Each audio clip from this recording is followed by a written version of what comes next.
Hello guys, welcome to back to my channel অনিকাতাস channel. তোমাদের অনেক অনেক স্বাগত। তো আজকে হলো শ্রাবণের লাস্ট সোমবার। তো আজকে আমি পুজো দিতে যাবো জলেশ্বর মন্দির। জলেশ্বর, জলের নিচে মহেশ্বর। সত্যি কি আছে জলের নিচে মহেশ্বর? চলো তাহলে পুরো ভিডিওটা দেখতে থাকো। আমি রেডি সেডি হয়ে নিলাম, এখন যাব আমি জলেশ্বর। তো চলো, আমাকে কেমন লাগছে শাড়ি পরে অবশ্যই কমেন্ট করে সবাই জানাবে। তো চলো যাওয়া যাক, বেশি দেরি না করে। আমি এখানে পুজোর ডালাটা সাজিয়ে নিলাম, তোমাদেরকে একবার দেখাচ্ছি।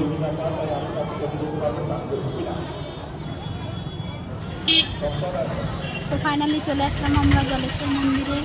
আর ভিডিওটা করাখানি দেখো গাইস, মানে সত্যি কথা বলতে যে কালকে রাত্রে থেকে এখানে লোক আসছে, যেরকম তারকেশ্বর শেওড়াফুলি থেকে লোকেশ্বর বাবার মাথায় জল ঢালতে যায়, সেরকম হালিশ্বর থেকে জলেশ্বর সবাই জল ঢালতে আসে।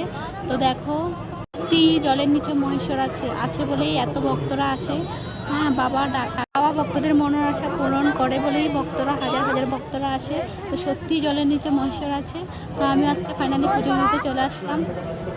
প্রতি বছর চৈত্র মাসে শিব ঠাকুরকে এখানে জলের নিচে রাখা হয়, তারপরে 1 বছর পর ওটাকে স্নান করিয়ে তোলা হয়। চৈত্র মাসে চড়ক মেলার সময় ওটাকে পুজো দেওয়া হয়। সত্যি ভগবানের কৃপা না থাকলে এত দূর এসে, মানে এত লাইন দিয়ে গরমের মধ্যে এত লোক, 8,000 লোকের পরে আছি লাইনে, এত লোকের মধ্যেও মানে এত কষ্ট করে ভগবানকে যে পুজো দিতে পারলাম, এটাই শান্তি। ফাইনালি আমার এখন বাজে 4:30, এখন পুজো হলো।